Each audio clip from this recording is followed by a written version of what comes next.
sucks. Oh, we are actually live. They're one of the greatest players ever. I'm not being hyperbolic. Side note, Rick, I acknowledged just the other day the 40th anniversary of your induction into the Naismith Hall of Fame. Congratulations, sir. It was a year later than it should have been because they forgot to put me on the ballot when I was ready to go in. And they Wait, what? Yeah, 5 years after you retire, yes, you're eligible to go in, and they didn't put me on the ballot, so I went in a year later than I was supposed to go in. But so you were not a first ballot Hall of Famer because of a technicality? I was. They didn't put me in, so I wasn't on the ballot. So you technically are a first ballot Hall of Famer, but you weren't inducted the first year. It should have been 1986, not 87. So they blew your first year of eligibility, is what you're saying. They just messed. It was a technical error, a clerical error. My university gave my freaking retired number to a player for 2 seasons. This is that's a whole other. Side note, Rick, that's a whole other story. I mean, did you see, for example, Matt Leinart, former USC quarterback, turned down USC's request to do that? Apparently, this is something colleges are doing now to entice prize recruits. They want to unretire numbers because these are. At least they asked him. I got a call from one of my teammates. He said, "What the hell's going on?" I said, "What are you talking about?" He said, "Some guy's wearing your jersey number." I said, "What?" He didn't even check with you? No. Not even a courtesy call? No. Rick. No, it gets worse than that, actually. It was pretty humorous in a way. I mean, but that's why my big thing was that, I thought when a jersey was retired is retired, but when they did call me, I said, well, look, it's your university. I guess you can do whatever you want to do. I says, but normally a jersey number that's retired is retired. That means you don't ever use it again. And so obviously this guy must have asked for the number. It was an oversight. How do you oversight giving somebody a number that's retired? I mean, seriously. Now, is your jersey not up there like for everyone to see? It gets better. First of all, somebody else had their jersey retired before mine, which was like unbelievable to me. The first number that should have been retired should have been a guy by the name of Dick Hickox from Indiana, who was the best first All-America player they ever had. And it was a sad story. That's a whole story in and of itself.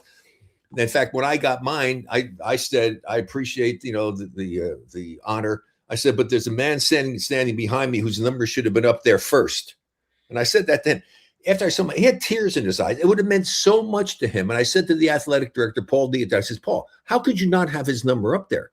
I didn't say anything about the fact that how the hell did mine get up after this guy? But and they didn't do it. And then he died. Oh, I mean, it's so freaking sad. Now, as far as the other number thing goes, so how crazy is this? You're talking about trivia questions. My son Canyon is the only NCAA player to ever play a game, Division I college basketball, in an arena where his mother's jersey was retired and in an arena where his father's jersey was retired. My wife had William and Mary. What an honor. No, it's pretty cool, right? Okay, yeah. So that's pretty cool. And then how about a time this? So also to have a father whose jersey that was retired, they gave it to someone else to wear in a game for 2 seasons, and his mother's jersey was given to somebody else. When she went to a game with her friends, they go, "Oh my God, Lynn, she's wearing your number." So both of us had our retired numbers given to a player to wear in the game after they were retired. This is kind of humorous in a way. Rick, forgive me for harping really quickly on a simple point that I think is vitally important. I don't know if you agree with me or not, but where has integrity gone in our world? Well, do you sense that too? No, where have a lot of things gone in our world? I mean, just the entitlement that these young kids are growing up with, thinking they were entitled to everything. The only thing you're entitled to is what my dad told me, son. The only thing you're entitled to in life is what you earn. True. Entitled to. True. So and respect, just general respect for people as human beings. I mean, maybe oxygen. We can entitle people to oxygen, but very few things. Right. I mean, it's like we've gone so far both sides. I mean, can't we get back to the world when I grew up in that where you were in the middle, one little bit to the left, a little bit to the right. You can have a conversation. People didn't want to fight you, didn't want to shoot you. I mean, it's crazy what it's gone to right now. It really is. And the part that bothers me more than anything else is that Our politicians have to keep their mouths shut when it comes to stuff like that. You can't incite people and say the things that they're saying. It has nothing to do whether it's Trump, whether it's the Republicans, the Democrats, whatever. Come on, be civil. I mean, you can't make some of the statements that they're making. I mean, all that does is create a problem. And you have a lot of, unfortunately, people who mentally are not where they need to be. They come up a little short. They don't have a full deck. And you can't be saying things that can influence them or get them thinking in a very sad manner to cause the kind of things that have happened in our world with, possible assassinations, killing people, the nutty people doing the things in the subways. And I mean, all the crazy stuff that goes on. So we just need to be a little bit more cognizant of the fact of the repercussions that can come from speaking like that. And so let's keep it down. Civil. Just keep it civil, be respectful. And again, where is the integrity from higher education institutions? How do you forget something as simple as a number that is retired? The definition of the word retired, last I checked, it's pretty concrete. It's a fairly simple term in terms of comprehension. It gets worse. So they say, oh, well, we have it done. We already have the pictures and stuff done, and the uniforms. We put a patch on that says Barry on his thing. I said, look, you do whatever you want to do, blah, blah, blah. So not only did he wear it for the first season, and he was getting paid $400,000. Okay? NIL money. Yeah, NIL money. And then the next year, my teammate calls him and he says, Rick, he's got your uniform on still. I said, you're kidding. Like, no. So I figured, it was okay. They're going to do it. And next season, jersey's back. No, he had it for 2 years. And then making it worse, the second year, his jersey was being sold in the campus bookstore or online, whatever, without my patched name on it, with his name and his number and my number. And it was getting sold. And he's making money off of that. It was almost ludicrous. But did this person ever reach out to you, at least to acknowledge that? You want to hear the greatest. So they said, well, you should come down to a game or something. So they invited me to down some bullshit game. And I said, no, you want to invite me down to the Duke game. Yeah. So I went down to the Duke game. Fortunately, our team played. We actually kicked Duke's butt in that game. Nice. So they sent me the itinerary for the game. And so I looked at it and I said, well, obviously go out, schmooze with the people and the season ticket holders, whatever, which is fine. I looked on the thing. I said, I don't see anything in here where you have me meeting the kid that's wearing my jersey. They didn't even put that on the itinerary. I had to say, I'd like to meet this kid. So did the kid want to meet you? Obviously, he didn't ask for it, but they didn't even schedule it. And so after that, here's the part that was so sad. So fortunately, thank goodness they won, because having to go after a loss would have been sucked. So I meet him, they take a picture. He didn't even say, thank you for allowing me to wear your jersey. Didn't even say that. No honor, no integrity, no respect. What is sad, the things that's shameful? As I say, but if those are the worst things that happened to me in my life, I'm so far ahead. Fair. No, that's fair. I mean, you're adding perspective to it, but that's still, it doesn't excuse it. And I'm sorry that level of disrespect was, provided to you. It wasn't done intentionally, but I know, but it was thoughtless. Something like that. I mean, it really is crazy. It was thoughtless. There was no thought put into it because they obviously did not do their research to realize anyways. I'm sorry. They probably said to them, what number do you want to wear? And they said his number, and nobody even the thought to look. Just never thought twice. Yep. Was the recruit worth it in the sense of talent? Like, did he live up to your number? No, he's not in the NBA. Let's just say that. Fair enough. There you go. So the answer is no. Well, on today's show, speaking of just absolutely bedlam going on in the world around us, we still have no idea what's going on with the Golden State Warriors. No answer on the head coaching front. There is some news regarding this Sunday's draft lottery, Rick. This is the only program that's even soliciting some excitement from the fan base for this very monumental occurrence. The Warriors have a shot to get a top 4 pick, maybe even the number 1 pick this Sunday. And the Warriors have announced who they're going to have at that awkward setting where each team has a representative. I don't know if you have thoughts on that as well, but we're going to talk about that. Draymond Green is in the news, and Rick, I get a chance to enlighten you and catch you up on the petty drama between him and Austin Rivers. I also want to play a clip of Austin being confronted directly by a Draymond Green fan, just a random fan who was brought on another NBA player's show, just to give you folks some context in terms of how it feels when someone's just gaslighting you, someone's just BSing you, coming at you. It ain't easy to keep your composure in a moment like that. And Austin Reed's got that experience. The NBA these days, it's really like watching a reality soap opera. It is, yes. I mean,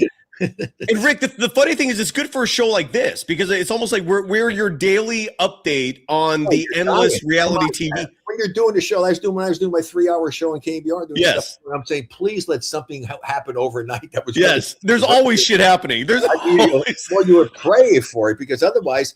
You got to figure, how do you get to do 3 hours of talking if nothing's going on? You know what I mean? It's really crazy. It is crazy. And again, last summer was the one period of time where it was a genuine struggle because the Jonathan Kuminga holdout was like 3 months long and the Warriors didn't do anything. They had no draft picks except for a second round. Last summer was rough. But this summer so far has been full of drama. I don't know if drama is what people want, but it certainly is interesting to say the least. And so we're going to talk about it. You could follow Rick Barry on all social media platforms at Rick24Barry. It's always a pleasure to have him on the show. Let's hit the open of the Rick Barry Show. You can't handle the truth.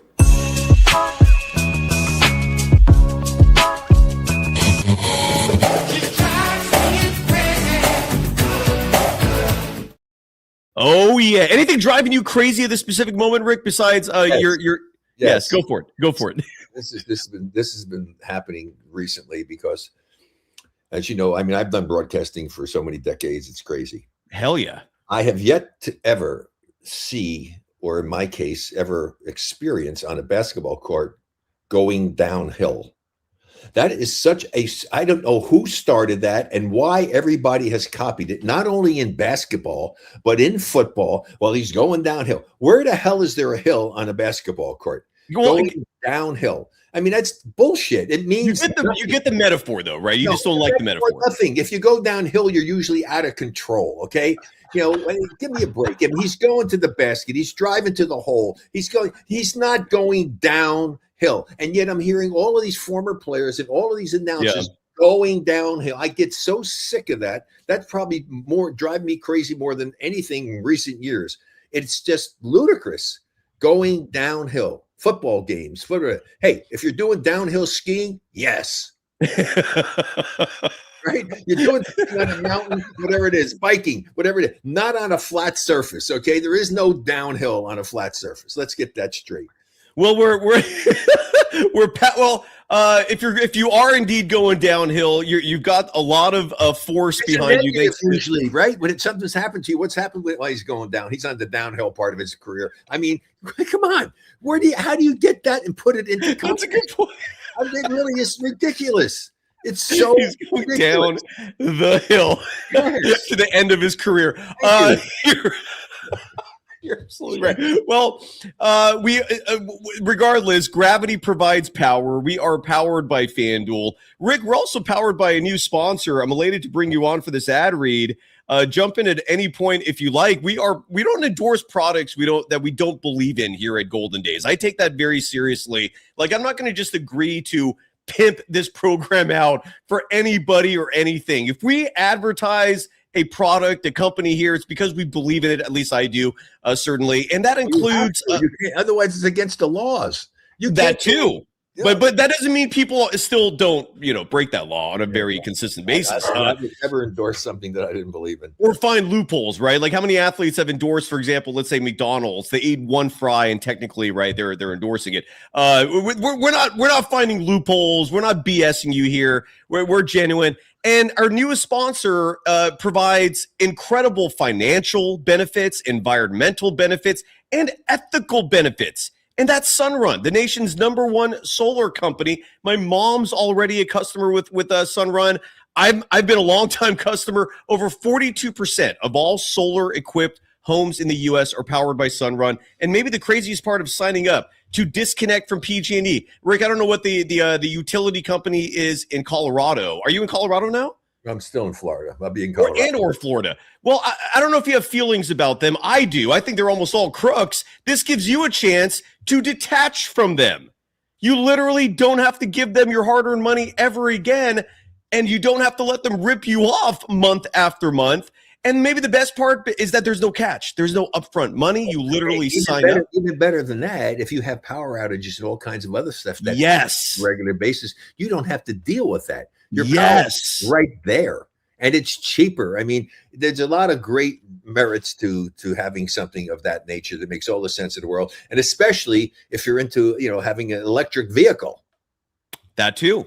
Right. This is for your home. No, same premise. Power outage and your car all of a sudden doesn't have any power. You're screwed. All right. Right. Yes. And you're calling Uber or Lyft or somebody. And just like with an electric car where you're saving money on by not, having to go to a gas pump and spend those exorbitant costs. Same premise with Sunrun. You're literally saving on average, well over half what you currently spend on your bill. And you're locking into a set rate. Meaning whatever you spend with Sunrun your first month, let's say your bill is like $100 a month. That's what you're going to be spending forever for eternity with your Sunrun package. Whereas with PG&E or with some other utility, they could jack your rates up indefinitely. There's no price caps on those things. They can rip you off eternally, but not if you're a Sunrun customer. You're protected from blackouts, as Rick said. You're saving money. You're being green. And you don't have to worry about a hard credit check either. Plus, it won't ding your credit just by looking it up. So all these, whatever negatives in your mind for Sunrun, throw them out the door. Maybe the best part, you get a free gift from the Golden Days. Shop anything you want for all new customers. Just tap that QR code or visit the link in our description. Sunrun, check it out. And sponsor the show and support us. Thank you. Today's show is also brought to you by FanDuel. And Rick, this gives us a chance to visit the FanDuel Sportsbook and talk about the NBA playoffs for a second, which are fantastic. Are you riveted? Are you enjoying the postseason so far? Riveting would not be the word that I would choose. Fair. Okay, good point. Not riveted because it's been that roller coaster ride that basketball happens to be anyway. I mean, some of the games. I mean, how do you lose by 51 freaking points in the playoffs? I know. I mean, seriously. I mean, it's like I told you. What's the phrase I used years? You've known me for years. What's it? Always expect the unexpected. True. You have a lot of adages. I love all of them, by the way. But that's trying to figure out. You just don't know. I mean, all of a sudden they play, and the next thing you know, the team just blows the other team out. I mean, wow. And then it's no fun. I hate it when I had to broadcast the game. I mean, I feel sorry for the announcers. I mean, trying to come up with bullshit to talk about when a game is a blowout. I mean, so yeah, it's no fun to watch blowout games. No, they're not. And by the way, real quick, I'm looking at the comments, some hilarious ones. Food Fight saying, I still shoot underhanded. In fact, I'm underhanded in all my business dealings. Oh, I need a rim shot. I actually added a rim shot. Nope. Underhanded in all your business dealings if you're doing it at a high efficiency rate, okay, but not doing something underhanded against the law. It's called the double entendre. Focus on the positive with the underhanded. I also want to highlight this real fast. Money Check up in the chat saying there's nothing hard on me anymore. I'd appreciate a hard credit check. Well, we look at the NBA right now, and or a man. Say again. I said, is that coming from a woman or a man? You talk about double entendres. Come on. I know. I'm trying to play the rim shot here. There we go. But I had technical difficulties. That was a well delayed rim shot. A massive comedic failing on our part. My part there. I apologize. Well, regardless, right now we have 4 games listed in the FanDuel Sportsbook. And Rick, I'd love to get your thoughts on all these games and series. Game 2 of the Pistons and the Cavaliers. That game's going to be later today. Detroit's favored by 3.5 for game 2. Any thoughts on Pistons Cavs with Detroit leading that series 1-0? Well, I really am a big Cade Cunningham fan. I told you the story that I got to meet him and know him when I was you coached him. Coach. Well, yeah, you coached him. One of those sophomore thing games, and I had and a lot of the guys. Maybe Franz Wagner was on there. It's a bunch of really nice players they had that I really liked a lot. Really nice guys. I got to them, and I was so happy that they actually listened to me, I think, and they went out and played real basketball in that game. My message to them was, guys, do me one favor. I'm only asking one thing from you. Save going out and screwing around like the All-Stars are going to do tomorrow in their game. I said, and go out and actually play serious basketball and show the fans that you know how to play and compete. And they did that, and they wound up winning. And I was really proud of them. And Cade was a guy, when after it was over, I came back, I told people, I said, Cade Cunningham's going to be a hell of a player. I love his attitude. I love the way that he approaches the game. And in fact, one stage in the championship game, timeout, the game was close. I just kind of went up to him. I tried not to mess around with the coaches doing their thing. I think it was the assistant coaches from Phoenix at the time. And I just kind of pulled him aside, said, Cade, you need to take this game over right now. I said, you guys can win this game. Put the ball in the hands of the right people. Take this game over. And he did. And he got MVP. And he's turned into a hell of a player. Unbelievable player. I love Cade Cunningham. I'm 100% with you. And Detroit's looking to go up to. I like them at home. And Cleveland, the Cleveland series, that was an interesting one because that was the only one where the home team won every game. Right. And on that note, have you been watching the Inside the NBA broadcast with Draymond Green being a guest panelist starting with last night's broadcast? I had it on. I hadn't watched the final thing because it got late for me because I was watching some other things and I didn't get to really listen to him. So I didn't really see him on air to see what he was going to do. But here's the thing. Draymond's controversial. And in the broadcasting world, they love that. They love to have somebody that's controversial nowadays. Not when I was broadcasting because I got in trouble because I was, Rick Barry's too negative. Now everybody's freaking negative and they love it. And I wasn't negative to be negative. I was negative to be informative. Right. I said, like, not a show. Truth isn't always positive. This is not a casino. I'm not a shill. I'm not here sitting at a table shilling to try for the house. No, I'm to talk about the game. So what I did learn, however, is that you have to accentuate the positive. I said, well, you have to talk about because there's positive and negative that takes place. You can't ignore the freaking negative, but that's your chance when the negative happens is how you can actually help the people have a better feel and understanding of the game. And just saying, oh, what a bad pass. Well, any moron in the world who watches basketball will know whether it was a bad pass or not. That's an insane comment, an inane comment.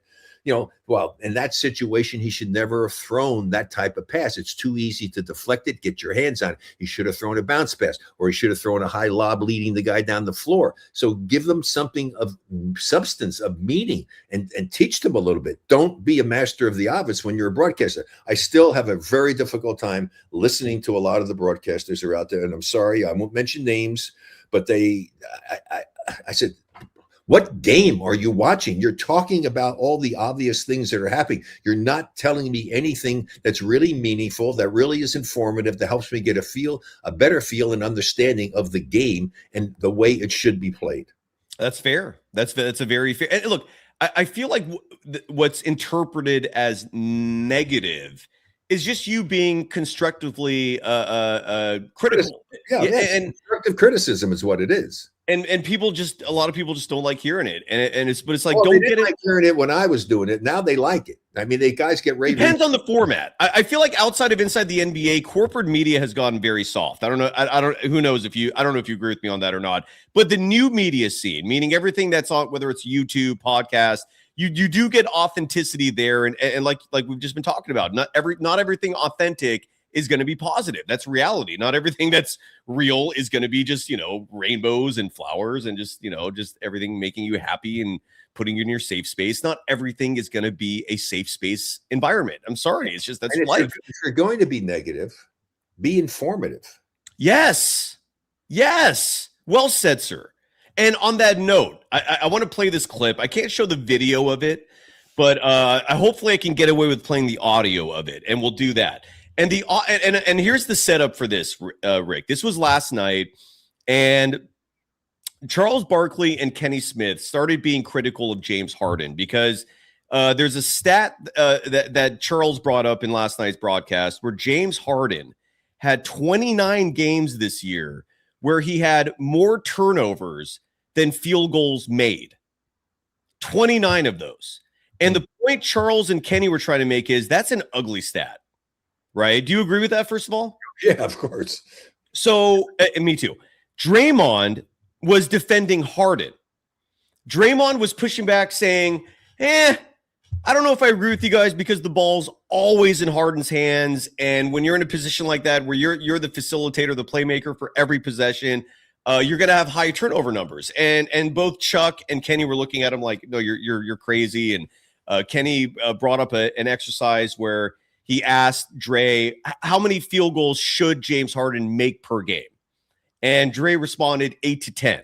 So then Kenny said, okay, so you're still going to defend the point that it's okay for him to have more turnovers than field goals made. And Dre stuck by that point.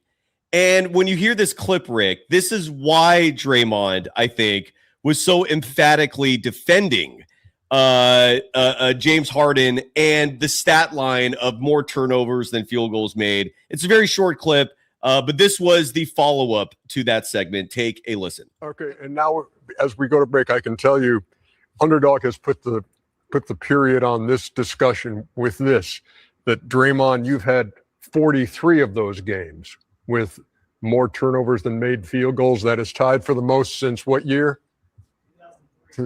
Yeah, but he's not a scorer. Since 2003. But that's not fair. Now that's unfair. That's unfair to you. Will you let me get through the end of this? Hey. Okay. Tied with Kendrick Perkins for the most. Oh, come on. You ain't even have to go that far. Hey, what can I say? To the board on that.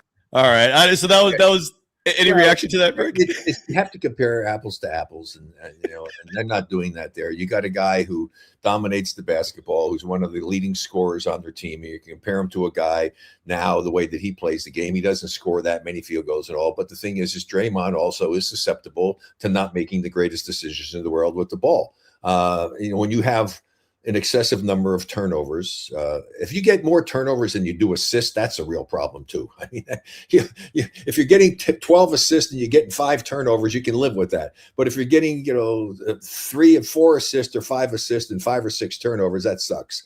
So again, everything has to be defined as to what you're comparing it to. And in Harden's case, I don't think Harden's a selfish player. I think he was given too much latitude when he played at Houston, when he played under I'm trying to remember, I'll draw a blank on his name right now, the coach down there at the time. He had the ball in his hands for 22 seconds. I mean, they didn't even pass the ball or do anything. And Mike D'Antoni, I think it was.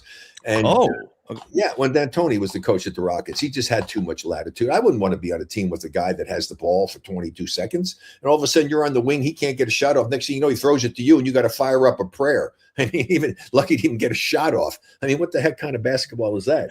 But so I agree with those guys that that's a bad stat. It's not a good stat. It's not a good stat. And I want to play one more clip. I don't care how much you have the ball.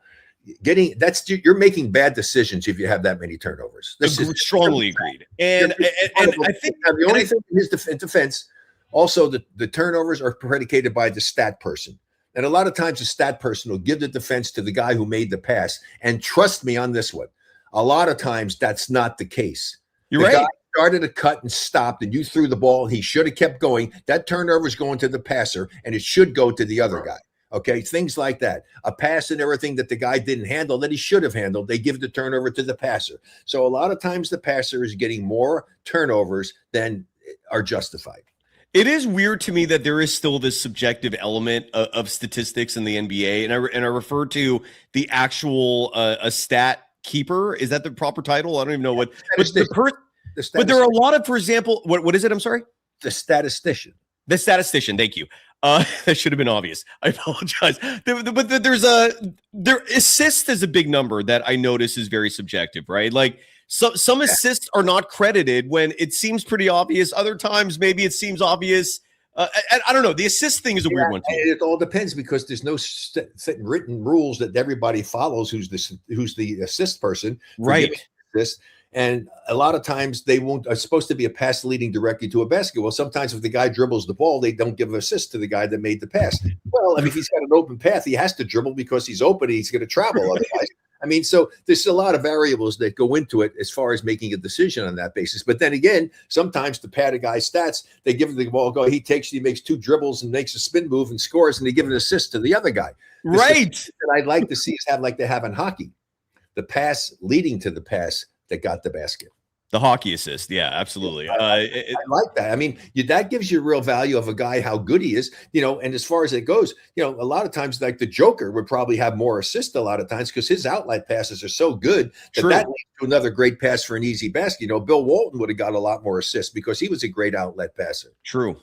That you're absolutely right there, as usual. No surprise. But I want to play this one other clip because even preceding that, Draymond Green said something that some found offensive, and maybe offensive is a strong word, but they certainly found it to be disrespectful toward Chuck. When Draymond Green is on inside the NBA, him and Barkley usually have some healthy discourse that has a lot of levity to it. They're doing it for a laugh. This one didn't really get laughs. I feel like this was a joke that fell flat from Draymond Green, and I'd love to get your perspective on this. And it's more specifically in regard to the end of a player's career. This was the debate that was being had. Charles Barkley saying at 37, 38, it's over, right? Like athletics is for the youth. And Draymond was trying to spin it, saying that, or he wasn't trying to spin it.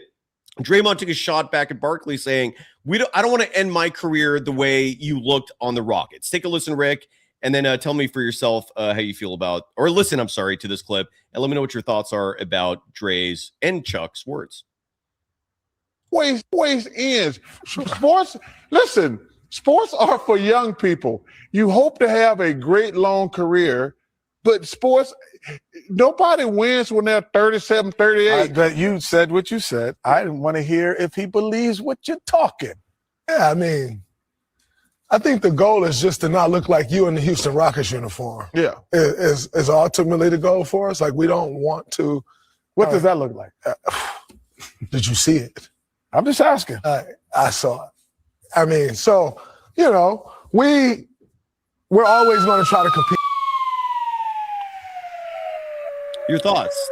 And a lot of people did not like him saying that. Well, first of all, it's up to the person himself to decide whether or not he has the skill to be able to play.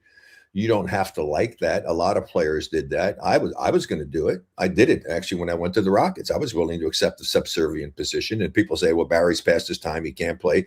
I averaged like 13 and 12 points, but I played with two Hall of Famers, Moses Malone and Calvin Murphy, Rudy Tomjanovich. The offense is all run through the point guard, the center, and the power forward, not the small forward. I was the passing guy. I was, in the top 10 in assists. And they said I couldn't play. And so I know to myself, I said, I'm doing what is being asked of me to do. Okay.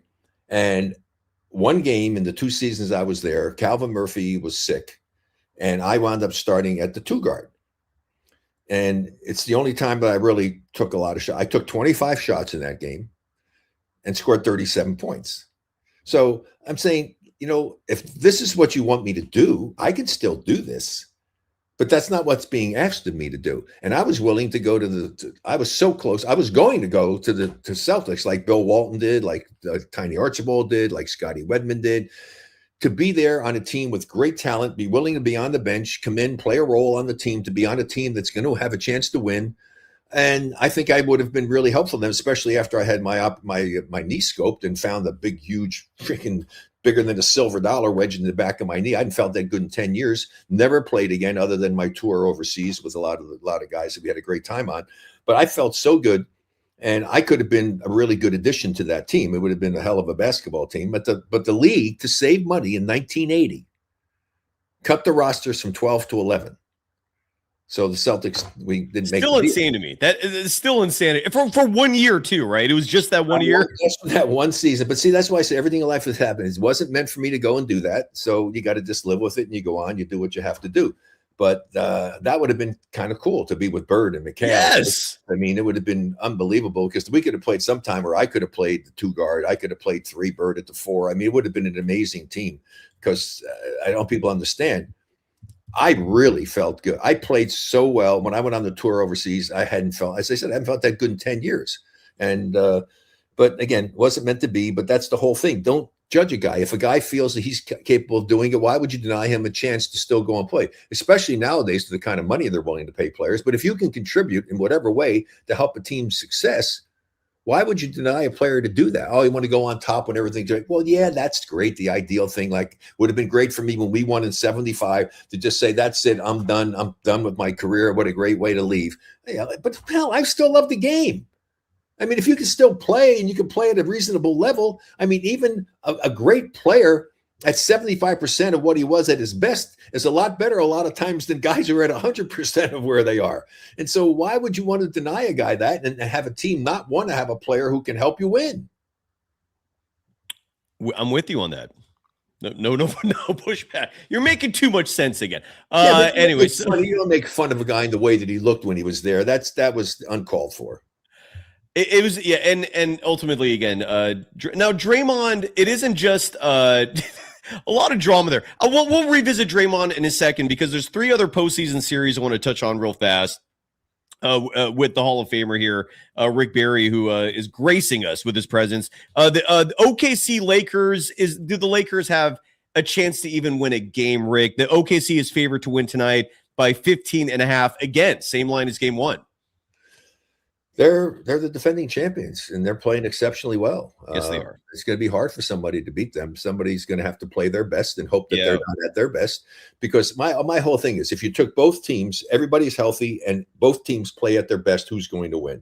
And if that happened, there isn't a team in the league that could beat Oklahoma City if that scenario were to exist.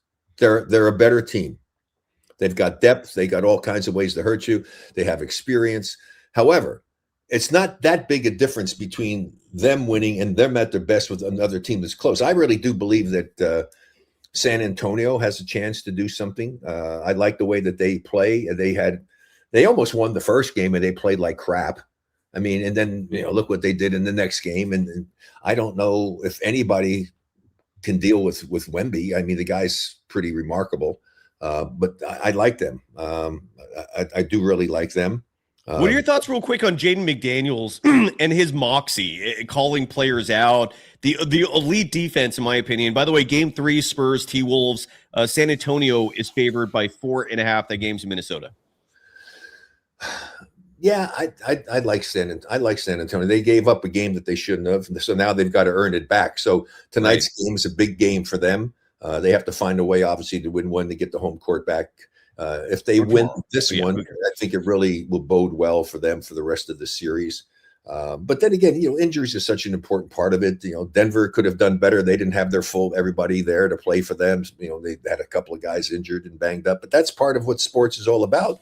Yeah. You just don't know what the hell's going to happen. Hell, Detroit almost got knocked out, but they recovered in time to be able to pull that out. Now they have a chance to do what they're supposed to do, which is win your first 2 games at home. But a lot of that in the playoffs so far hasn't happened. There've been a lot of victories on the road. I mean, even, New York screwed up, but then they came alive and won 3 in a row to 5 in a row now. Yeah. Saying they close that series out. So, but they're playing very well with a lot of confidence right now. So it's. But Jaden McDaniels, real quick, any thoughts on him? Because the fact that he called individual Nuggets players out and then backed it up, I thought it was very Draymond-esque, is what I thought of. Yeah, it's better to, like they say, the old cliche, let sleeping dogs lie. Yeah, I agree. Just shut up. You just go out and play your game. And if you play your game and you win the game, that speaks volumes. You don't need words. You don't need to create that kind of controversy. Just be professional about it. You don't need to get into petty little stuff like that. But that's life. The way things are today. People speak up. They say what they have to. And I am one. If somebody did it, I'm known for speaking my piece. I mean, I'm not going to take somebody's bullshit and say something and stand there and let you berate me. I'm going to stand up for what I believe in. But it's one thing to comment on something that happens that you didn't initiate, as opposed to commenting on something that was initiated by someone else. So don't be the initiator. You certainly don't shut up and let them say what they want to say and not stand up for yourself. You should definitely stand up for yourself and what you believe in. But don't be the one out there looking to create controversy. And again, I 100% agree with you. When Jaden McDaniels said that, I was kind of cringing thinking, God damn it, why? Right? My thought was exactly the same as what you just said there. What is the point? What do you get out of poking the bear like that? And the fact that he backed it up, I thought it was very impressive. It was dangerous, but very impressive that he actually succeeded. Now, going back to this Draymond, and again, those lines all available courtesy of FanDuel, our official sports book here. Knicks Sixers, by the way, that game is Friday. So is San Antonio, Minnesota. The Knicks are 1.5 point underdogs in Game 3 at Philly. I'm guessing largely because OG Anunoby will likely not play due to a strained hamstring. We shall see what happens there. But Draymond Green and Austin Rivers, your favorite NBA coach, Doc Rivers' son. I'm being facetious saying that, Rick, obviously. I should have rim shot at myself for that. Apologies. Maybe that was too low. Okay. But Draymond and Austin have been having a back and forth. It started with Draymond Green taking some umbrage to words of Steve Kerr's. Steve Kerr, and I'm going to ask you about that toward the end of the show, just because it's weird that we still have no news. And I just love to know what you think about that, because no one seems to have an answer regarding the future of the Golden State Warriors head coaching position. But Draymond Green took umbrage to Steve Kerr's words in an article published about a week and change ago in the New Yorker. And the primary issue that Draymond took is him basically feeling underappreciated. He brought up the fact that not a single play has been called for him since 2016. This has been 10 years now. Some people kind of raise their eyebrows at these comments, wondering, like, does Draymond Green think he's deserving of having plays called for him?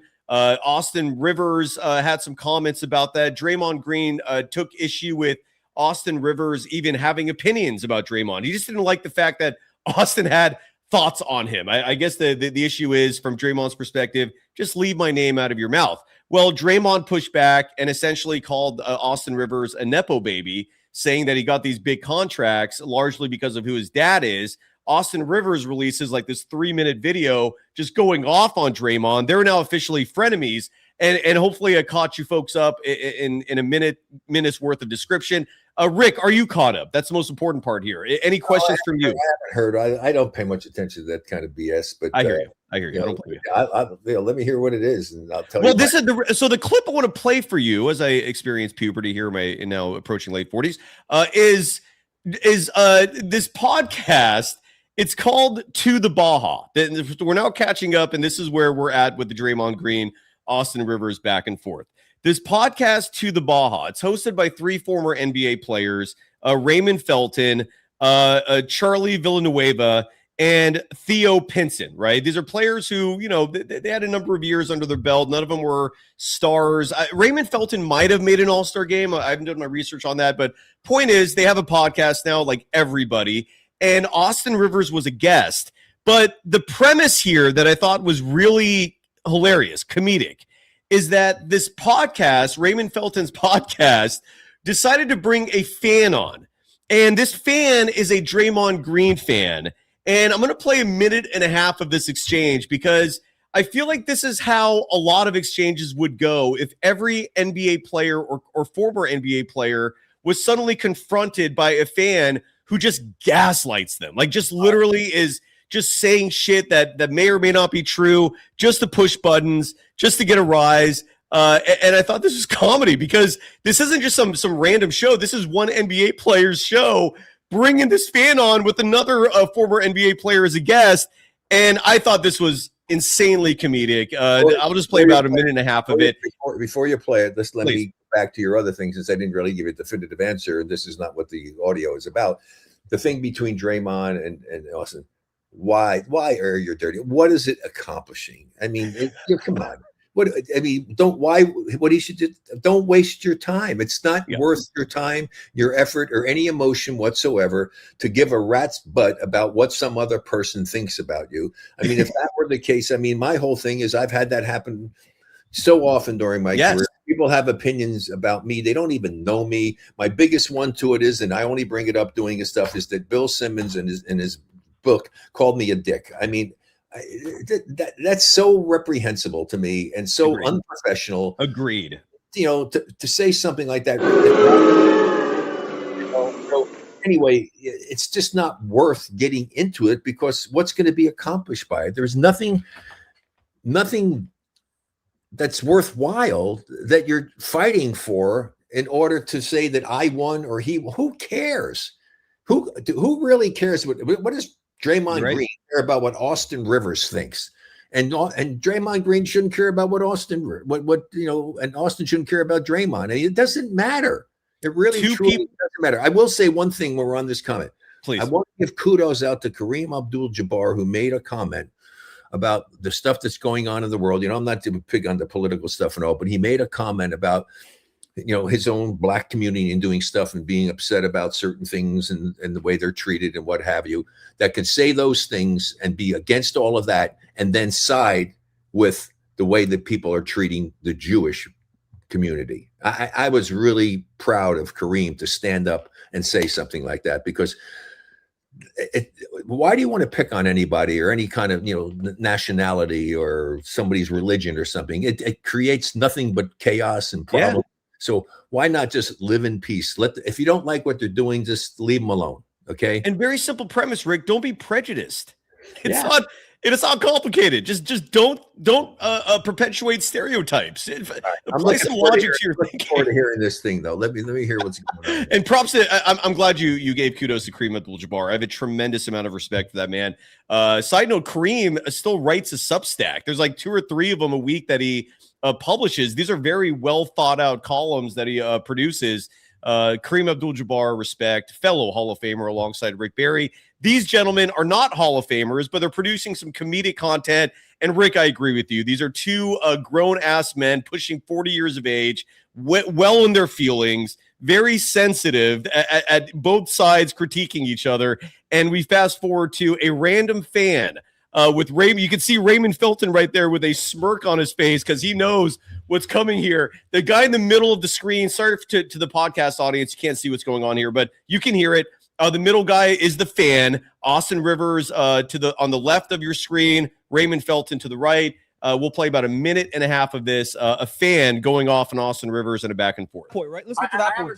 You got Jordan Clarkson money. He averaged 16, 4, and 3. You got Eric Gordon money averaging 15 and 3. You average 9 and 2. So how do you deserve that money they got? Where do you make money at? So how do you make money? How do you deserve the money they got? Because your numbers were similar to Wayne Ellington, who signed for 12 for 2. Right. Jordan Farm, who averaged 9, similar efficiency, similar averages. Ray averaged 9-4. Ray averaged 9, 4, and 4. You got a bigger deal than him. Brother, Brandon Jennings averaged 7 and 4 in 18 minutes. He got 1 and 5. So how did you get the deal? Please explain to me. His mannerisms are comedy. Please explain to me, bro. Please explain to me, bro. I'm arguing with the best man, the best friend in Spider-Man. That's cool. That's cool. I'm pudgy. I didn't play basketball with you. I'm the best friend of Spider-Man. Let's get through all that shit. Let's address the facts and the due diligence that your own words. So let's get to it. All right, let's address the facts. Let's address the facts. You got lucky because you got a 2016 contract, the luckiest contract where they get each one more $50 million. Let's keep it a stack. You said each one more $50 million. What? What did he say? Each one more got $50 million in that free agency summer. You got lucky that summer. You got lucky you got that bag because you got lucky with their printing money in 2016. That's not lucky? So everyone in 2016 got lucky? What do you mean? They literally said that was one of the worst years for contracts. Who's the guy from the Chicago Bulls that got $50 million we laughed at on stream? Felicio. Yeah. Talk about luck. Right. What the hell? What the hell does that have to do with me, bro? Because you got money, they're printing money. But let's go through it. Like I said, address the point. How did you get Jordan Clarkson money? He got 4 years, 50, which is similar to what you got. Do you understand me? Brother, I was doing it on a winning team. We were in the playoffs. What does that mean? I don't win playoff games. This is okay. This is why I'm gonna talk to. Hey, Charlie, Raymond. I'm gonna talk to y'all the rest of the interview. I'm done with him because he don't get it. He just over there just being too vocal. He has way too much of a platform. Y'all got to cut this shit out. I'll stop it there. Here's the thing. It's very simple.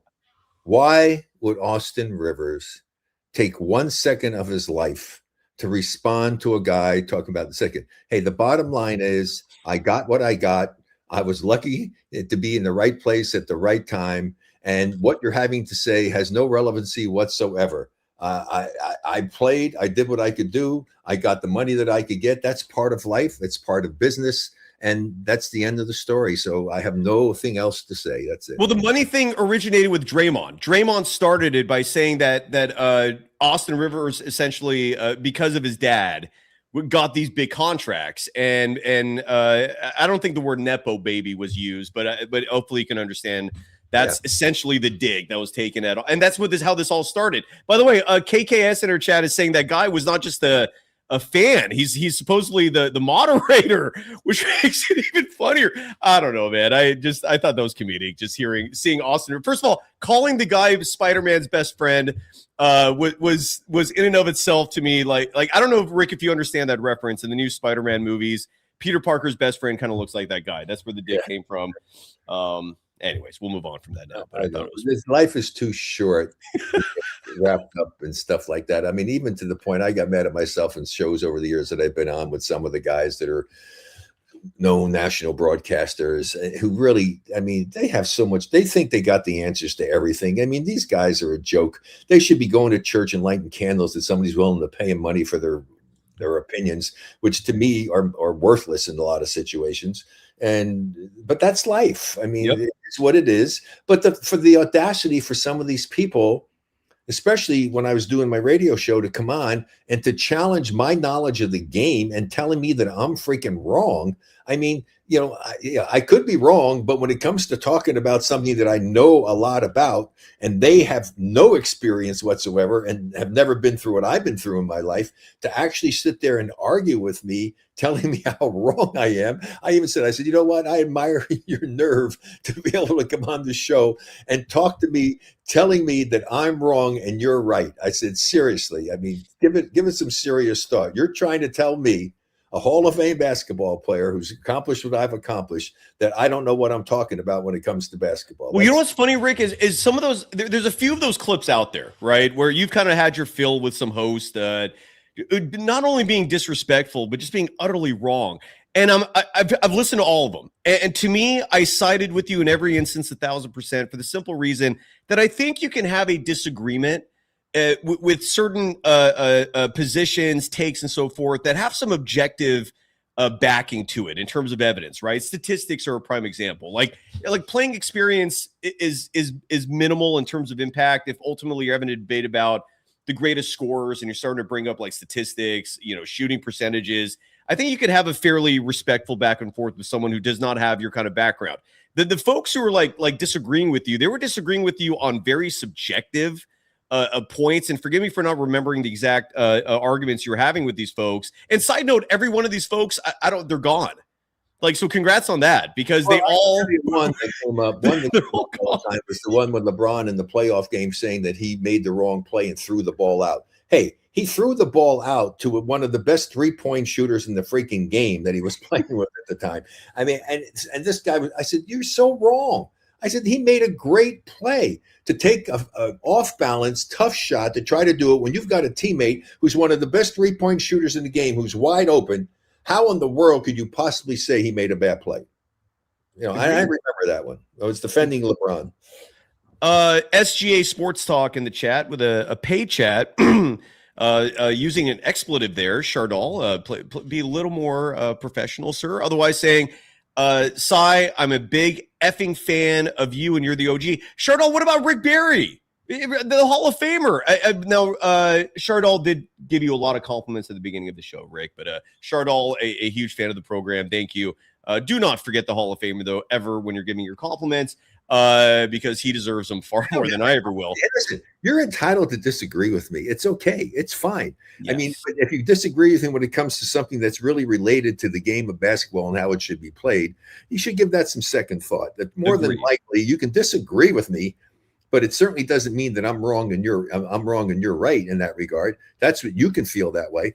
I happen to know that I'm right. I mean, because I'm not going to take a position that I don't know is the correct position to take based upon what I think. It's what I know. It's what I've experienced, what I have been through. So, pick your battles, okay, when you try to do stuff with people. Don't agree. But everybody's entitled to their opinion. And here's the problem. You may not like what I say and you can disagree with me, but let's agree to disagree. Yes, 100%. I'm 100% with you. And maybe that's a good segue to our final talking point of the show. And leading into that are a couple chat comments here, which I think provide some good context. For example, hold on, let me pull these up here. Riz in the chat in all caps writing, what do you think is taking this Steve Kerr decision so long? Is it on Kerr? Is it on the front office? Rick, it is weird that we're now on week 2 of just uncertainty on what I feel like logically. First of all, it's hard to make sense of anything with the Warriors the last few years. Just my opinion. If you're going to apply logic to it, but that's what I try to do in terms of any thought process is try to approach it logically. And logically, I feel like there's a handful of possibilities here. One is maybe Steve Kerr is taking his time deciding if he wants to coach again, in which case the question would beg for me, why are the Warriors just taking their sweet time? I mean, there could be other coaches out there that you're just you're letting other teams steal from right under you if you're going to not apply some urgency to this coaching search, which may become a necessity. On the other hand, it could be the Warriors maybe planning a retirement kind of production, right? A nice send-off, a farewell, and so they're just kind of preparing all that, depending on timing. Those are the only two possibilities I could think of. Rick, what are your thoughts on the no news? An area that I just talk about all the time. It's the same thing during the course of the season before the trade deadline. What about this trade here and this guy in here, and they're going to do this and they do that? That is such a waste of time and energy to try to who the hell knows? I mean, no, the only people that know are the people who are involved. They're the only ones that can give a definitive answer. So why do I want to waste my time? I said, hit it. Do the deal. Then let's talk about it. Now you got something to talk about because you know what's happening. The other thing is all speculation. And so to get into that, I don't know. The Warriors. Let me ask you this then, because you're right. No, we don't know anything. Have you ever seen anything like this before with an NBA head coach? Well, is his contract's up, I'm assuming. Yes, correct. Okay. So his contract is up, and ESPN is chasing him and probably going to offer him some serious dollars to go and do broadcasting work. There is a report out there that says that, yes. Yeah, there's a bunch of reports about it. So I guess a lot of it, they obviously must still want him. Otherwise, right? I mean, so you have to, the only thing you can assume is that, well, if they haven't said anything or done anything, they're not prepared to do anything. You must still be thinking the thought that he would still like to have him there, because if they didn't want to have him there, it's a perfect time to make the statement, have plenty of time to get ready for another coach, do a search, whatever you have to do, make the plans that you want to do. And if they're happy with Dunleavy Jr., and they've got a plan and a road they want to go down and some ideas, then I think it's important that they make the decision relatively soon to bring in someone else who can get together with Dunleavy, because one of the most important things in sports is you have to have your general manager and your coach on the same page. That's what works the best. Agree. Okay? Wholeheartedly. Without that, it's just a nightmare. Okay. That's why the Spurs were so successful, because Popovich and R.C. Buford got along so well and they did a great job. Same thing with Jerry West and with the Lakers. I mean, that's just the way it works best. And I think that they need to figure that out. So it's up to the Warriors to make the decision based upon whether or not Steve wants to accept. And I think in Steve's case, he needs to make a decision as to whether he wants to still coach and come back to the Warriors, or whether he would like to just take it easy, make millions of dollars, having a much more carefree life, have more time to himself, doing games on the weekends and making millions of dollars talking about the game that he loves. So it'll be interesting. It'll be interesting to see what happens in that regard. So it's up to Steve to decide if he wants to be back as a coach. And then if that's the case, then he and the Warriors should be talking. And I think they owe it to themselves and to the future of the team to get this resolved fairly quickly, because like you pointed out, there could be some guys that are available that would make some sense for them who, if you screw around, may not be available, because heaven only knows in the world of professional sports, I mean, every time you turn around, somebody else is getting fired as it comes to coaching. Exactly. The Magic just fired their coach. They're having a coaching search. Wouldn't surprise me if the Nuggets decided to move on from Adam. I just don't understand. If you're trying to maintain a competitive advantage, I don't understand the logic behind taking your sweet ass time with all this. Unless they're working behind the scenes and they have a whole plan sought out. The lack of transparency, I suppose, is what's a little concerning here. Normally we get updates and we're getting reports. It's just been a news blackout for almost a week. Well, that's their choice. They don't have to be telling everybody what to do. You're right. They can do whatever they want to do. And all I'm thinking, my thought is that something has to be going on one way or another, because it doesn't make any sense to draw it out because of what you brought up with the possibility of certain coaches who may be there already. And making a determination, same thing with, who you want to pick and, what draft are you going to get? And then what are you going to do with the draft? What are you going to do with the players that you have? How are you going to compose a team and put a team together that the coach is happy with? Because the coach should be the most important person when coming to make a decision as to a player that is put on the roster, not the general manager, not the owner. It should be the coach. The coach has to know whether or not he's got a guy that's going to play the game the way he wants his team to play.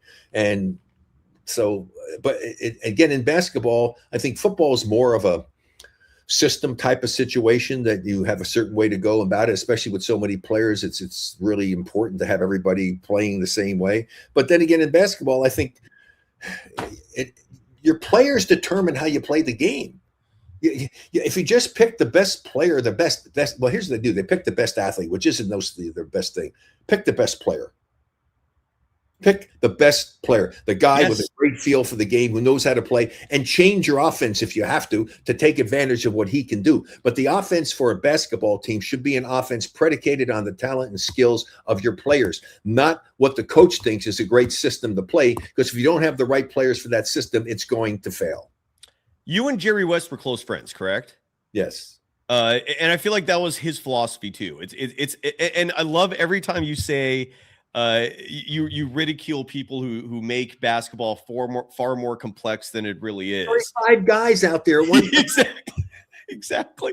And Jerry West would say the same. It's just go with the most talented player. It's not complicated. And so many people read way more than they should into these things. KKS in our chat is asking about the Athletics recent player survey. We'll talk about that tomorrow with Armando Laura on Happy Hour. We'll save the survey results for that. But Rick, I want to finish up on a possible lighter note here. And I thank you for taking an hour out of your busy schedule. I said 45 minutes. I'm sorry. I literally just looked at the clock, didn't realize how long we're going. I want to finish on this note.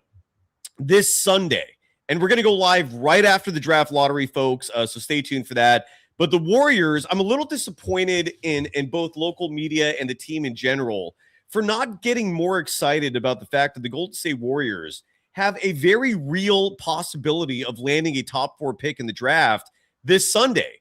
And the draft lottery is at 12 p.m. Sunday. Again, we're going to have an early episode. Once the lottery's over, we're going to go live and discuss it. But the Warriors did announce who is going to be sitting there as their representative for the actual lottery proceedings. And that is longtime assistant general manager and director of player personnel, a man who you rarely, if ever, see do interviews publicly, very behind the scenes guy. This is also Larry Krueger's boy, Larry Harris, Dale Harris's son. He is going to be the face of the draft lottery this Sunday. So we have that part of the draft lottery figured out. But Rick, any thoughts on the Warriors maybe seeing their future emerge this Sunday? Yeah, well, hopefully they'll get lucky. I mean, it's luck. I mean, they might get a top pick, and hopefully they will. They need to have something positive happening for them. They're kind of in a big flux right now, in a difficult situation to figure out what's going to be happening with the future of the team. And a lot of times you have to make a decision to rebuild. I don't think there's any way in the world that they're not going to want to let Steph finish his career here. And how long he wants to continue to play remains to be seen. But yeah, I mean, they just had such bad luck in those 2 seasons in a row. I mean, especially when the year before, I mean, I thought they had a real chance 2 years ago before they got the injuries, to Steph. And then it's so sad because I when they're playing their best basketball the way that Steve likes to have them play, they're really fun to watch. They're very talented. And they just need to get other people stepping up. As I say, the biggest problem that I've seen with this team is that they have too many inconsistent players. The inconsistency of the players, guys that'll get you 28 and then 4. and 22 and 6. I mean, I'd rather give me 18 and 16, okay, or 20 and 18. I mean, give me some consistently night after night that you're going to play at a certain certain level, and that you as a coach can count on this person to do that on a regular basis. Yeah. Man, it really is very interesting to see that. I'm with you on that. And again, we find out Sunday. Rick, I really hope the Warriors decide to start rebuilding sooner than later. I also don't think a rebuild means you have to move on from Steph. I don't know why some people think it's like this either or situation. Like, you can keep Steph and also start moving on to whatever is next. I don't know why it has to be like this either or where it's too big a draw. I mean, and he's that big. I mean, come on. Steph Curry is one of the few players worth the price of admission. Absolutely right. Yeah, He's fun to watch. He's great to watch. He can be so helpful and help the young players that you bring to the team. It's been a very successful franchise. I think it's a place that people would enjoy playing, living. You don't have crazy winters where you have to go through blizzards and things like that. And so, yeah, I mean, you're going to definitely want to keep him around for sure. But how they do it, it may take a major shakeup and change a lot of people. This is where you really need to have great scouts. Yep, you have to have people who really can recognize the talent. And to me, the most number one priority for me in watching a player, above physical talent, above size, above any of that, does he have a natural feel for the game? You cannot teach a natural feel. I can make a guy a better shooter. I can teach him things to do on the court to become better at a lot of different areas and skills, his mindset going into the game, doing things, but I can't teach him a natural feel. You either have it or you don't. You want a team full of players like that if you can get them. Who's taking care of you, Rick, these days? Who are you working with? Let's promote everyone who. I'm still doing my same stuff. Medicaleaf.com, RB24. All right, we start there. Medicaleaf.com, great products. We got a new aloe-based product that's really good. And I think you will enjoy that. And then Go Sleeves, of course. My gosh, if you got anything you need, a knee sleeve, and it's got kinesio tape built into them, calves and your Achilles, your elbows, shoulders. They're coming up with a whole bunch of new things as well. That's the same thing. RB24 is the code. Just a lot of great things. Titan Pickleball, my pickleball paddle company, Titan Pickleball, TPRB24 is the code for that. You can get, or it's a TP, I think it's that, or RBTP24. You get a nice discount. Great paddles, great pricing. So yeah, I'm doing a whole lot of things. Get ready into another thing we'll talk about more that would be kind of cool for discounted travel stuff, and do pickleball dream trips. That we'll do pickleball along with dream trips and save people a lot of money and have a lot of fun. So just a whole bunch of really cool things that I'm lucky enough to be a part of. And most importantly is that I've been blessed with, with good health, and my prayers go out to all of you. Hopefully you all have good health. Hopefully things good will happen for the Warriors come the lottery, and just have a great summer. I'm looking forward to having a great summer, going on a great bike trip up to one of the national parks and into Canada, my wife and I, to do that. I use e-bikes now because I don't want to kill myself. So I use an e-bike. Good. Kill yourself, especially if you're going into mountainous territory. I mean, otherwise I'm too old to be doing all that stuff. And a lot of cool. Is pickleball no longer at the top of your agenda in terms of? Because I've won all the major tournaments. I won the Triple Crown in all 4 major events. Ooh, and there's only one guy named Bob Costanza who lives out in Arizona, who's the only guy that I would have to compete with on singles. And so to spend the money to go away, to be away because my wife's not going to go. She's the Energizer Bunny. She wants to be doing all these things athletically, so she's not going to want to go sit and watch me play pickleball. That'd be like torture for her. And so, so we're doing all that fun stuff, and then I'm looking forward to go another one of my bucket list fish. That try to do that. You go to bucketlistflyfishing.com and check that out. That's for the peacock bass in the Amazon jungle. But he has a good friend, Rob Anderson, who runs it. He's actually up in Sacramento area too. Check him out at Pyramid Lake. And but we're going to go down to Argentina and go and do one of my bucket list fish, which is something that I've always wanted to do for golden dorados. So I'm looking forward to doing that as well. So yeah, life is great.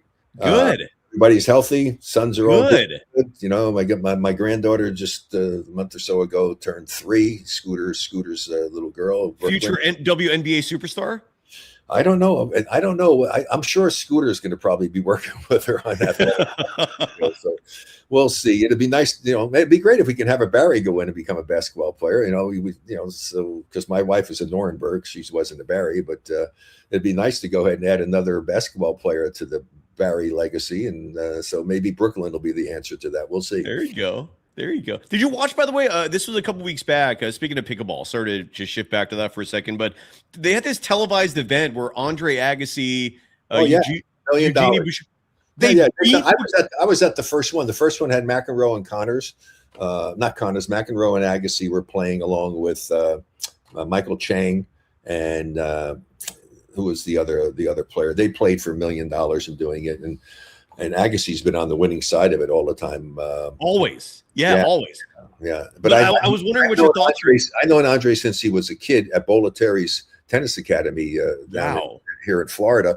So when I would go over, I knew Nick well, and I would go over for doing tennis. And then I got to meet Andre when he was just a teenager training at Bollettieri's place. And so he was cute when I saw him over there. I gave McEnroe major shit for talking about pickleball. I said, "Yeah, but you're here playing for $1 million." And Agassi said, "Rick, I got it figured out." I said, "What's that, Andre?" He said, "Pickleball is where professional tennis players are going to go to die." It's become the senior tour, essentially. Hey, he's making millions of dollars. He's got a paddle named after him, and he's smart, and he's gotten into it. And Steffi Graf, his wife, and all, she's playing, and they've played in the event. And, I mean, so he understands, and it's a great sport. It's so much fun. It's growing so fast. It's incredible how it's becoming. It's going to be in the Olympics, I think, in Australia more than likely. And I mean, come on, they're saying, "Oh, well, you don't have enough people." Break dancing was in the freaking Olympics in Paris. Are you kidding me? Break dancing is a sport? Come on. You don't have pickleball? Give me a break.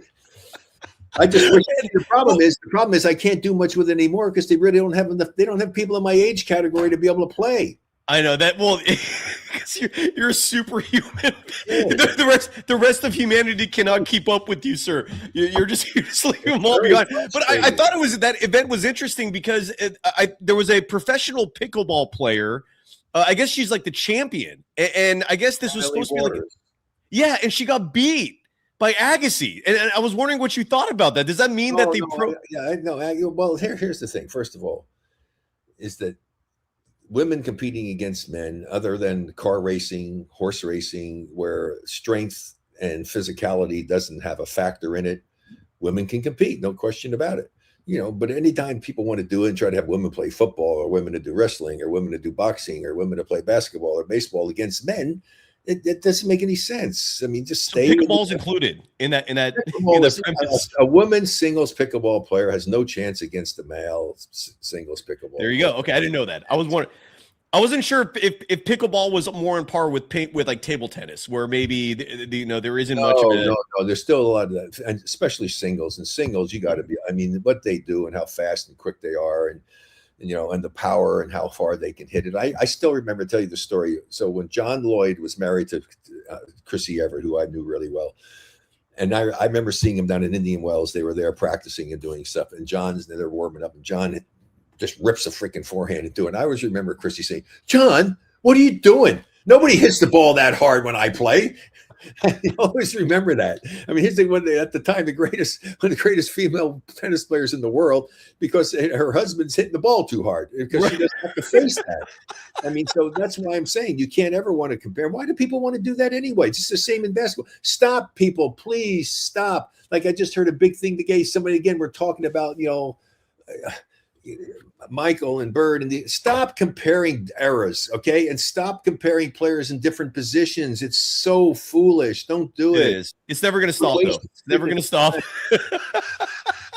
I know, but I feel you on that. Again, not a lot of logic in this world. And by the way, I don't know if got to get my last thing in. Please. I'm still waiting, and I will say this until the day I die in every interview I do. I'm waiting for a coach, general manager, or an owner to have enough guts to tell a player who sucks at free throw shooting and is killing their team to demand that he learn to shoot underhanded free throws, which is proven scientifically to be the most efficient way to do it. And how do you allow an employee to where can an employee tell the owner or his boss that he's not going to do something that the boss wants him to do to help make his performance better and help his company be more successful? Only in sports will they allow that insanity to take place. Yes. I'm not doing that. I'm paying you millions of dollars. You stand there sure are going to be doing that. And if you're not going to do it, I'm going to fine you. I wholeheartedly agree. And by the way, I don't know if you're this money checkup in our chat writes Rick Barry that you're in being compared here to Henry Cavill, the actor who once played Superman. Do you understand what this joke is? What? The money checkup writes Rick Barry quote: "If I want to be good at a sport, I just play it." The running joke here is Henry Cavill about a couple weeks ago. This became like a huge meme. In an interview said, "If I like a girl, I just ask her out. It's that simple." And the running joke became, well, yeah, if you're Superman, of course you can do that. And so the comparison here being Rick Barry, one of the greatest athletes ever. Hey, if you want to get into sport, I just play it. It's that simple. Well, bottom line, I go try it and do it. I'm really good at most of the ones I do, but there are some sports I'm just not going to be that good at. I'm not going to be a good windsurfer. Right. Or a surfer. I mean, that's not something I'm going to do, but eye-hand coordination. I was a way better baseball player and all-state player in high school than I was a basketball player, and I could play most sports. I could, that's football. Incredible, by the way. I think I could have been a really, really outstanding wide receiver in football because I was quick, fast, athletic, had great hands, but I said, yeah, if you can make a two-hand touch, I'll be happy to play. Okay. So a big skinny guy like me, they'd break me in half. Well, one guy would grab one leg, the other one, the other leg, and they'd go make a wish. But I've been very good. I, could play tennis. I could play golf really well. I mean, there's not many sports that I've tried that I wasn't reasonably decent. And here's the thing. If I wasn't that good at it and I really wanted to play it, I would work at it. I would go spend the time and put the effort in and do the things I needed to do to get better at it. Some I'll be better in some than I would in others, but yeah, I've been fortunate enough to be a very good athlete. And that's underselling it, sir. Your boy John is addicted to golf. I don't know if he's a plus handicap. John's a great golfer. Is he really? Oh my God, that's like Stephen Curry.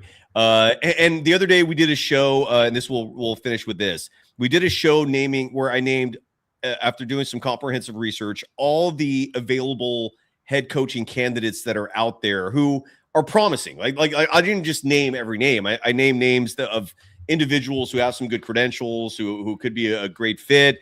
And Brent Barry, I just want to end on this note, is still my number one choice. Your boy, who's doing a great job on these Prime Video broadcasts as the color commentary. And Rick, you'd be surprised, maybe you won't be surprised, but at the number of people in our audience who are pushing for you to be the head coach. And my only pushback to that was, does Rick want to do that at 80? Your thoughts? No, here's the thing. You try what you want to try. I tried it. I realized it wasn't meant to happen. Nobody would give me the chance because they're too afraid of me. Because the bottom line is they weren't going to be able to tell me how to coach. If you're going to ask me to coach, I'm going to coach the way I want to coach. You're not going to tell me who I have to play, how I have to play them. Let me do it. And I said, if somebody's willing to give me the chance, look at, I have enough confidence in myself that I think I could have done a great job. First of all, I would have surrounded myself with great assistant coaches, most of them former players. Clifford Ray would have been my big man's coach. I had Norm Van Lee ready to be my guard guy. I had really outstanding guys who were players to work with the players, and great people I had great respect for defensive philosophies and things of that nature. But I would say here, simple, just give me a 1-year deal. 1 year, they don't have to give me 3 years, 5 years, because you wind up paying off 2 years, 3 years of those contracts because you fire the person. I believe in myself enough that I am going to coach this team well enough that you're going to want me to coach them again. And so I'm also reasonably intelligent. So I can get a 3-year deal, and, get some decent money if there's somebody who would be willing to offer 3 years, 5, whatever it is, 3 years. But if I coach that team and do what I think I could do in a year or two and get them and see the progress we're making and have the decision as to who I'm going to have on my team, not let somebody else pick my players. If that team wasn't successful, they wouldn't have to fire me. Right. I would resign out of embarrassment. I said, I'm not getting this job done. You need to make a change. But if I am successful, then okay, fine, for my future and stuff. Hey, now you can pay me really well and give me a longer term contract. And even then, Cyrus, even if I got to that point, if I were doing it and I was not doing the job and getting it done, I would resign and they wouldn't have to pay me out. I mean, yeah, sure, I get paid something, but I'm not going to hold them up because I'm not holding up my end of the bargain. Right. I take pride in what I do. If I don't do it well, I'm not expecting you to have to pay me to suck. We'll end on that note. Just the goddamn going back to what we talked about at the beginning, sir. Integrity, just not enough of it, and you exude it. One of a million reasons why I respect the ever living shit out of you, Rick. Always a pleasure. People can follow you on all socials. Same handle, Rick24 Barry 24. The number of your athletic idol, Willie Mays. It still blows my mind that you had because baseball is very unique in terms of being successful at it. It's that hand-eye coordination that's got to be at the apex elite level to be able to hit like 90 plus mile per hour pitches. Not to mention like one pitch is 95, the next one's like 75. It's mind blowing how difficult it is to hit a baseball. And you were doing that at an elite level, and then decided I'm going to do basketball instead. That just trips me out in terms of how wildly incredible of a feat that is. No, I see. Here's the thing. I remember, this is so crazy. I sat down with arguably, and I don't know how many people would argue against it, that one of the greatest hitters in the history of baseball, Ted Williams, right? I did a camp that I was making an appearance at. It happened to be the Ted Williams camp for baseball and basketball. And so I got to meet and sat down with Ted Williams. And I was telling Ted Williams that I thought learning to be a great golfer was harder than hitting a baseball. I said, I look back at it. This is the greatest freaking hitter in the game of baseball. And I had the audacity to tell him I thought that it was harder to be a great golfer. And I still believe that to this day, that it is. What did he say to you? I said, Ted, I played baseball. I rarely ever struck out. I mean, my whole season, one season, I struck out 9 times the whole season. I had great eye-hand coordination. And so that's the hardest part about it. And I was a really good pitcher as well. And I could play all the positions. Wow. And so I just said, I do think that golf is more difficult. There is not a more difficult sport to play. And I'll rest my case on this alone. What other sport in the world do you have to be proficient at using 14 different implements? 14? 14 clubs you have in pickup and in golf. Yeah. Oh, geez. You have to be good hitting 14 different clubs. You got to be a good player. They never tell you at the beginning the short game is what is the hardest part. But also the thing about it is you never have the same shot twice. It's impossible. It is, yeah. It is impossible. You can play the same course every day, same pin, same tee. Never. It's an impossibility because the weather will never be the same every day.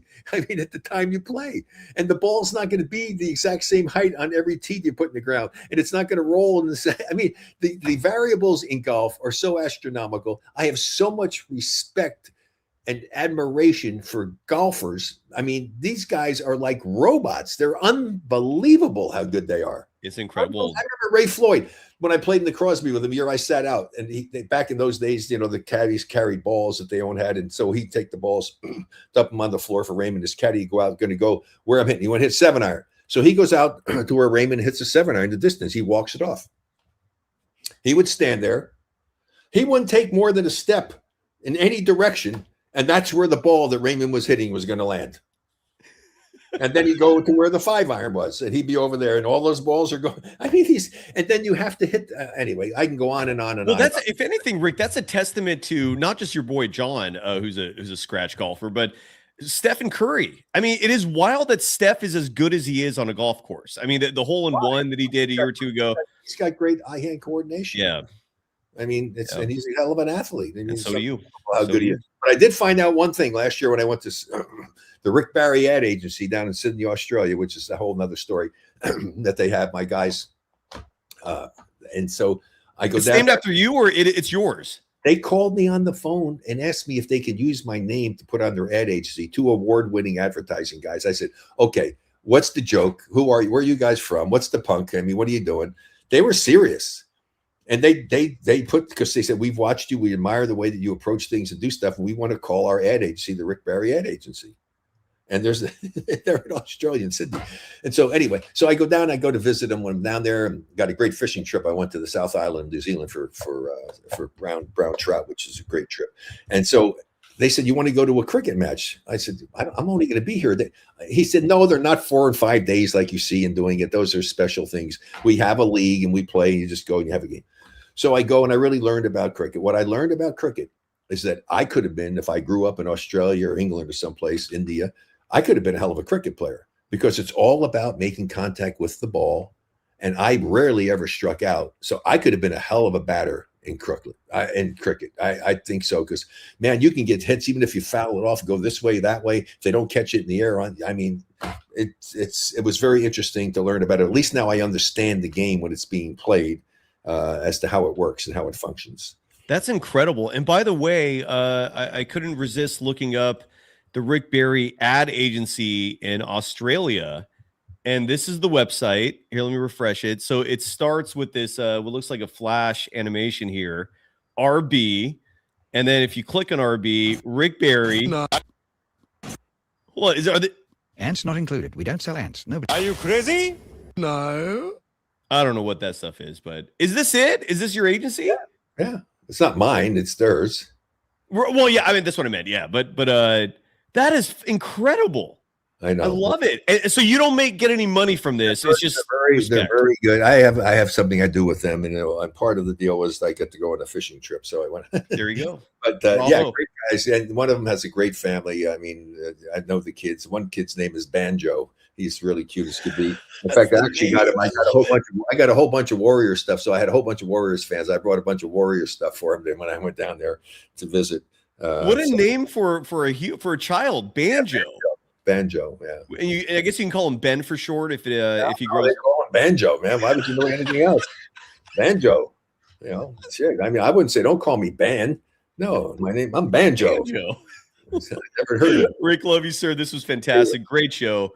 Anything we missed? Anything else you want to plug, promote, mention before we go? Next time we talk, I'll have more information on the travel thing, which is really a cool thing to do. And in fact, I'll try to get some information to you, because I think we're going to do something where we're going to let people have a free membership in to test it out. And if people like to travel, I mean, some of the deals they get is a hell of a deal. This is actually a reemergence or rebirth of a company. It was almost $1 billion company that had to be shut down because of COVID, which destroyed the travel industry, obviously.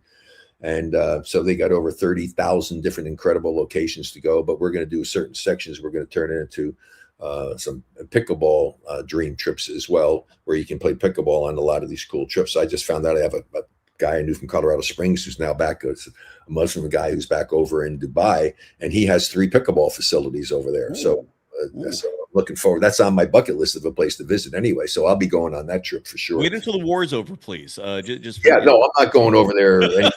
It's a little rocky of a situation there right now, but at least anytime soon, that's for sure. All right, everybody, all the best. Everybody, great to see you, Cyrus. How's your dog? Always great to see you, sir. Thank you. How's your dog doing? He's great. He's napping like usual. He's sleeping. We're gonna take him for a walk right now, and no, he's doing great. He's a great dog. Thanks for asking, sir. I'm going for a bike ride. I got to go burn some calories. Go do your thing. Good. Thank you so much. Please tell Lynn Steve Kerr, as always. Just for